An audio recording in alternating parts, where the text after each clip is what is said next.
बिहार की राजधानी पटना साहिब में एक जनसभा को संबोधित करते हुए रक्षा मंत्री राजनाथ सिंह ने कहा, आजादी के बाद नरेंद्र मोदी सरकार 25 करोड़ लोगों को गरीबी से बाहर निकालने में सफल रही है। पूरी दुनिया मानती है कि भारत सबसे तेजी से बढ़ती अर्थव्यवस्था वाला देश है। अंतर्राष्ट्रीय मंच पर भारत का कद बढ़ा है। विपक्ष के नेता देश को गुमराह कर रहे हैं। उनके पास कोई वास्तविक मुद्दा नहीं है। वे जनता को गुमराह करके उनका समर्थन हासिल करना चाहते हैं। कई ऐसे प्रभावी कदम उठाए हैं। पंडित जवाहरलाल नेहरू का भी शासनकाल आपने देखा है, श्रीमती इंदिरा गांधी का भी देखा है, राजीव गांधी का भी देखा है, डॉक्टर मनमोहन सिंह जी का भी देखा है। सब ये कहते थे कि हम आएंगे, गरीबी को समाप्त करेंगे। लेकिन बहनों भाइयों, गरीबी समाप्त नहीं हुई। आजाद भारत के इतिहास में पहली बार 25 करोड़ लोगों को गरीबी के संकट से बाहर करने में कामयाबी यदि किसी सरकार को मिली है तो मोदी की नेतृत्व की हमारी एनडीए सरकार को मिली। यह हमारा आंकड़ा नहीं है, नीति आयोग का आंकड़ा है।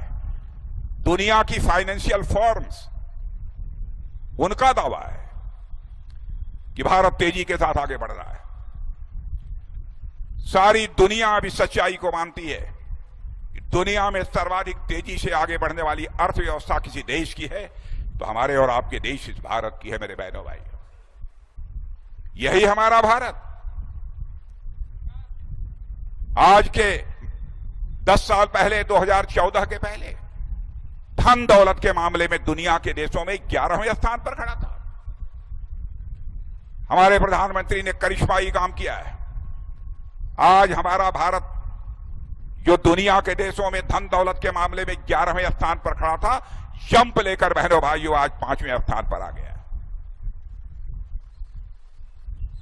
और सारे दुनिया के अर्थशास्त्री, बड़े बड़े दिग्गज ये कहते हैं कि यदि ऐसे ही भारत आगे बढ़ता रहा तो 2027 आते आते भारत की अर्थव्यवस्था, भारत धन दौलत के मामले में दुनिया की टॉप 3 कंट्रीज में आकर खड़ा हो जाएगा। एक होगा अमेरिका, दूसरा होगा चाइना और तीसरा कोई देश होगा बहनों भाइयों तो भारत होगा। कभी किसी ने कल्पना नहीं की थी। दुनिया के राष्ट्राध्यक्ष कहते हैं कि 21वीं सदी विश्व में दुनिया के किसी देश की है तो वह भारत की है। यह मैं नहीं कहता हूं, दुनिया के माने जाने ताकतवर देश कहते हैं कि 21वीं सदी विश्व में दुनिया के किसी देश की है तो भारत की है। यह भारत की ताकत है। भारत का कद अंतर्राष्ट्रीय जगत में बढ़ा है। पहले भारत अंतर्राष्ट्रीय मंचों पर कुछ बोलता था। हम लोग 25 वर्षों से विदेशों में जा रहे हैं। आप यहां के लोग भी विदेशों में होंगे, आप उनसे पूछिए 10 साल पहले दुनिया के देशों में भारत के प्रति क्या धारणा थी और आज दुनिया के देशों में भारत के प्रति क्या धारणा है। आप उनसे पूछिए, वह बतलाएंगे। बहनों भाइयों, मैं भी 25 साल पहले भी दुनिया के कई मंचों पर बोल चुका हूं। संयुक्त राष्ट्र संघ में भी बोलने का मुझे अवसर प्राप्त हुआ है।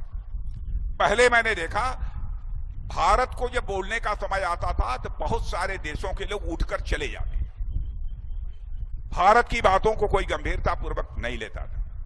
लेकिन बहनों भाइयों, आज भारत अंतर्राष्ट्रीय मंचों पर कुछ बोलता है, सारी दुनिया कान खोलकर सुनती है कि भारत बोल क्या रहा है। यह भारत की हैसियत सारी दुनिया में बनी, यह भारत की हैसियत दुनिया में बनी है। और ये विपक्ष के लोग देश की जनता को गुमराह कर रहे हैं, आरोप लगाते हैं कि अब हिंदू मुसलमान के आधार पर बांटकर, देश को बांटकर राजनीति करना चाहते हैं। बहनों भाइयों, मैं कह रहा हूं पूरे सबको साथ लेकर हम आगे बढ़ना चाहते हैं। जो भी सामाजिक कल्याण की योजनाएं हम लोगों ने लागू की है, क्या हिंदू मुसलमान ईसाई के आधार पर कोई भेदभाव किया है? इनके पास मुद्दे नहीं है।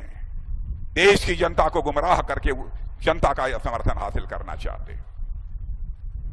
यह यहां पर हिंदू मुसलमान की बात करते हैं।